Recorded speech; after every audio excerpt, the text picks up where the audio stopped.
Hey Murray State, it's week 8. COVID cases are up on campus. Looking at you, anti-maskers. But we're still here. Shoes up, mask up. It's time for MSU Tonight.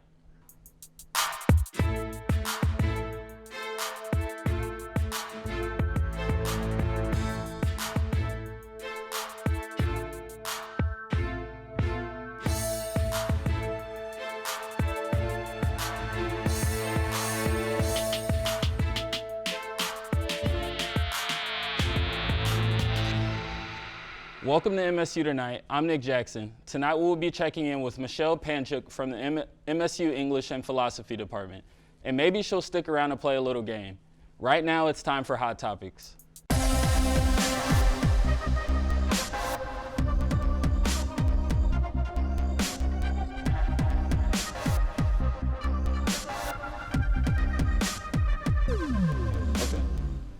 Our friend Meg Reynolds visited the Murray State News this week to check in with how the coronavirus has affected their reporting. The Murray State News, much like every other group on campus, has been forced to adapt to a COVID way of life. As far as working in the newsroom, we have a lot of different rules and guidelines. Obviously, we have masks, we're socially distanced, we have plexiglass for our desks, and we have limited hours for our workers. Not only has their newsroom life changed, but their roles and priorities have as well, putting a stronger focus on online work. You know, in journalism, we talk about this concept of digital first and really being more focused on putting stuff up online faster, using social media, all these tactics that where we're digital first minded, and COVID has really re-emphasized that for everyone. Some writers and editors found themselves concerned that a pandemic lifestyle would leave stories few and far between. That was my concern whenever we started back, because it was very difficult whenever we were sent home to find features topics, because there was literally nothing going on. But I've actually been pleasantly surprised at the amount of activities that Murray State is still able to do now that we're here. Reporting from MSU Tonight, this is Meg Reynolds. Please follow the Murray State News on Facebook, Twitter, and Instagram.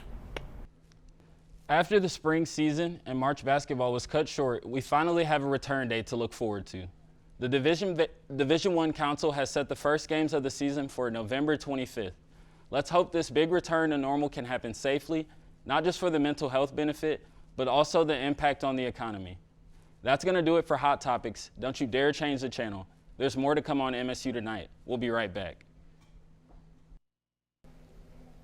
Hi, welcome back to MSU Tonight. I'm Megan Reynolds, and I'm here in the studio today with Dr. Michelle Panchuk, and we are going to talk a little bit about politics and everything going on in the world right now, I guess. So there's a lot of that to talk about, I guess, these days. Yeah, awesome. Thank you so much for being here. I guess we'll just open with a general question.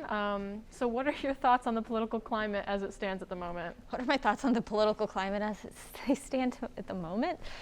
Well, what are the right words? It's kind of a mess right now with the president getting out of the hospital and returning to the White House to take off his mask, where people who work in the building have been getting sick. Yeah, I don't really know what else to say other than it's a mess. I could use choicer words, but. Yes, absolutely.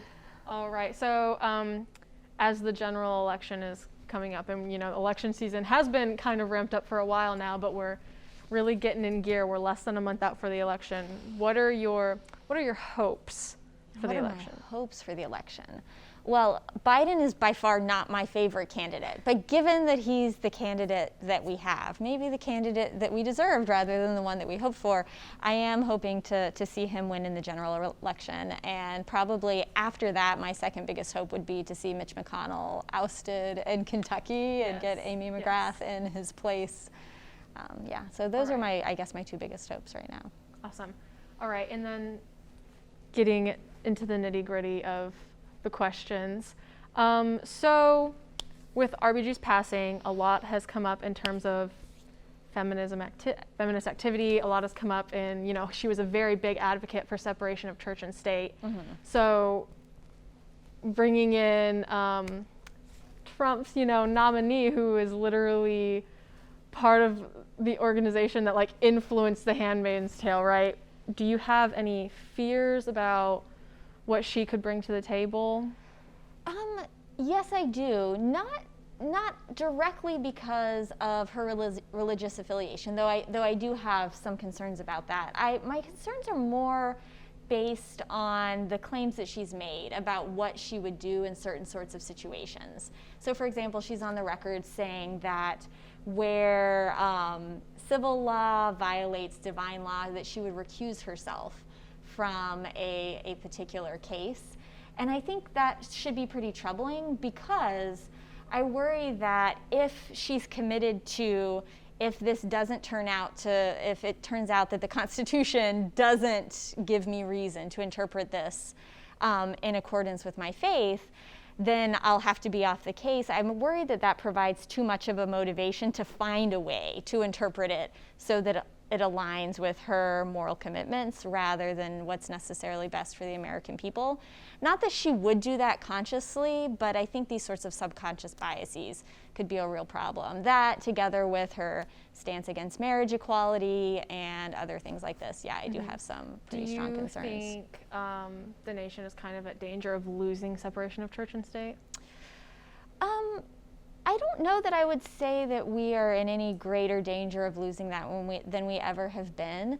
So, I mean, I think all of us, both on the right and the left, bring either our religious commitments or our moral commitments or our, what some political philosophers might call our comprehensive doctrines to the table, and that's always been the case. And we have always had a pretty strong influence from the religious right in our politics. And I don't think that that's necessarily a good thing, the influence of the religious right, but I don't know that I have any great fear that if Amy Coney Barrett is appointed to the Supreme Court, that suddenly we'll have a Handmaid's Tale scenario. I do think some bad things could happen. I think we could lose marriage equality. I think I'm slightly less worried about Roe v. Wade, but I think that's a possibility as well, but Absolutely. Not full-blown Handmaid's Tale tomorrow. Yes, all right. Making it more localized, I want to talk a little bit about the Robert E. Lee statue that's on the courthouse square that is positioned above the Whites Only water fountain. Mm-hmm. So first, I'll just open with your general thoughts on this situation. I would like to see the statue removed, and I would like to see the statue removed yesterday or 50 years ago. That's obviously not hasn't happened. In the absence of that, I think it should, at the very least, be removed to a local cemetery where Confederate soldiers have been buried. Okay. I know some students, like one of the original petitions that we had drafted, suggested it's moved to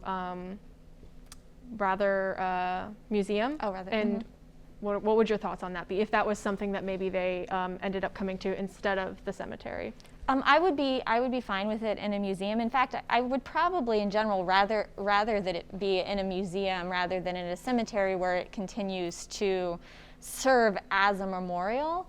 Because while I don't think we should forget the wrongs in our past, I don't think we should remember them in a way that valorizes them or suggests that the perpetrators of the wrongdoing are the ones who deserve our commemoration and our sympathy rather than those who were harmed by the wrongdoing. So yeah, I think a museum would be an ideal place, but I would settle for the cemetery if a museum isn't on the table. Absolutely. Now, I, at a protest on Saturday, spoke to a couple of the counter-protesters who are in favor of the statue staying. And one of them did mention to me that he thinks where it is now, it's a reminder of what we did. Now, how would you kind of combat that idea?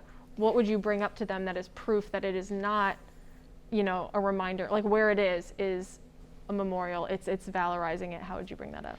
Yeah, well, if you look at the memorial itself, it says in loving memory of Confederate soldiers. So there's no expression of remorse, no expression of dismay of what the Confederacy actually stood for, right? So we know from the cornerstone speech that the Vice President of the Confederacy said that the subjugation of Black Americans was the cornerstone of the Confederacy. So the fact that there is nothing on the statue that suggests remembering the wrongs that were done. I think that's one thing. The statue on top of Robert E. Lee. Robert E. Lee has quite a following in the South. He's held up as a man of virtue and honor, but of course he was also a brutal slave owner who fought in the courts to keep the slaves who he inherited from his father-in-law longer than he was supposed to based on his father-in-law's will. So I think those things together create a scenario where if it stays where it is, it will continue to serve as a kind of lionization of the Confederacy rather than a sober reminder. And it's on public ground in front of what used to be the courthouse, which should be a reminder of our equality before the law, that we expect equal representation under the law. So having someone who fought against equal representation under the law, I think just should not be, we shouldn't have a statue of that sort of person on public grounds. Now, in regards to the people who do hold Robert E. Lee up in this high position, because that's something that I've encountered a lot in talking to the counter protesters, is that they truly don't think that Robert E. Lee was necessarily a bad person. They want to say that the Civil War wasn't fought over the right to own slaves, it was states' rights. What do you have to tell people of that thought? Yeah, well, I would just want to ask, states' rights to what, right? It was fought over states' rights to continue to own and traffic human beings. And I'm sure that Robert E. Lee was a very nice person to white men. I'm sure that you would have enjoyed spending an evening with him if you were a middle class or wealthy white man. Probably less of a nice person to someone like you or me, and a much less nice person to Americans of color. And I think that's a real problem. So yeah, we can agree that it was fought over states' rights, but it was states' rights to own human beings, and I think that's problematic. Well, thank you so much for this conversation. Yeah, I hope thanks you'll for stick having around me. to play our wonderful game of Marx versus, was it Marx or was it the Bible? But one of my two around. favorite topics. Yes. Stick around, guys. We will be right back. For right now, take a break, get some water while you wait for us to come back. Welcome back. It is my favorite segment we've ever done. We're going to do Was It Marx or the Bible? I I'm have super excited with you. Dr. Michelle Panchik to try her hand. So we're going to Okay, get right let's see into how it I because do. I'm super excited for this. Okay, the first one. Okay, All right. I'm ready. And these are all going to be ESV translations. Okay. So you know. And all who believed were together and had all things in common, and they were selling their possessions and belongings and distributing the proceeds to all as any had need. That's Acts in the Bible. Oh, wow. Okay. Woo! Yes, 1 for 1. Okay. Next one. Okay. Has not Christianity declaimed against private property, against marriage, against the state? Has it not preached in the place of these charity and poverty, celibacy and mortification of the flesh, monastic life, and mother church? That would be Marx. That would be Marx, Communist Manifesto, Chapter 3, Section A. Awesome. All right. And now. Come now, you rich, weep and howl for the miseries that are coming upon you. Your riches have rotted, and your garments are have moth-eaten. become moth-eaten. Oh my God, you already know it. I will finish it. Feel free to speak with me. No, you can go. Your gold and silver have corroded, and their corrosion will be evidence against you, and will eat your flesh like fire. That would be James in the New Testament. Yes, James chapter 5, 1 through 3. Okay. All right. If one member suffers, all suffer together. If one member is honored, all rejoice together. That's also the Bible, 1 Corinthians, I believe. Y'all. Okay. The happiness of the individual is inseparable from the happiness of all. That's Marx, but it sounds like he must be quoting Mill, John Stuart Mill. Marx, A Communist Confession of Faith. Okay. He's quoting Mill there, I'm telling you. I believe you. You've been right so far. I believe you 100%. You're a philosopher. They all know these things. All right. For we do not wrestle against flesh and blood, but against the rulers, against the authorities, against the cosmic powers over this present darkness, against the spiritual forces of evil in the heavenly places. Ephesians 6, maybe? Yes. 6 verse 12. All right. One man has attained this virtue, this union with Christ. He will await the blows of fate with calm composure, courageously oppose the storms of passion, and endure undaunted the wrath of the iniquitous. For who can oppress him? Who could rob him of his Redeemer? Must be Marx. It is Marx. My yes. mechanism is if I don't know it, it's Marx. I mean, that's actually probably a really good mechanism. Yeah, you know? it helps. You know? But I mean, Marx has some pretty good things to say too. I mean, Yes. That was Marx, the union of believers with Christ according to John chapter 15, 1 through 14. wow. Yes. I didn't even know Marx wrote that, so I Yeah. feel like I'm losing my feminist cred here by No, not knowing he wrote it. Absolutely not. Absolutely not. Then, when by union with Christ, a more beautiful sun has risen for us, when we feel all our iniquity, but at the same time rejoice over our redemption, we can for the first time love God, who previously appeared to us as an offended ruler, but now appears as a forgiving father, as a kindly teacher. Marx. Also from the union of believers with Christ. All right. The last one, are you ready? Okay, ready. He has brought down the mighty from their thrones and I know this one. He has brought down the mighty from their thrones and exalted those of humble estate. He has filled the hungry with good things, and the rich he has sent away empty. That would be the Bible. Is it Isaiah or Revelation? Neither. Oh gosh, see, I had to like fail one of these. Hey, but you got the Bible. It's from Luke chapter 1, 52 oh, through right. 53. Yes, okay. All right, yeah. well, I do indeed have a gift for you. How did you know that I wanted a skeletal hand? A I skeletal mean, hand. It's crazy. I will. It's creepy as the political climate these days. Yes, yes, indeed. All right, guys. That is all for our game that Thank we you have for right having now. me. Yes, absolutely. Thank you for being here. It was so much fun. We will be right back to see you guys off, but have a good one until we come back. Unfortunately, folks, it's time to go. Sob, weep, cry those huge alligator tears. It's completely acceptable. Defeat toxic masculinity. You can tune in to MSU every night, Tuesday night at 5 on MSU TV 11, or visit us on our YouTube channel at the URL below. And remember, Amazon only exists if you allow it. To eliminate Jeff Bezos' empire, we must rise up and tell him no.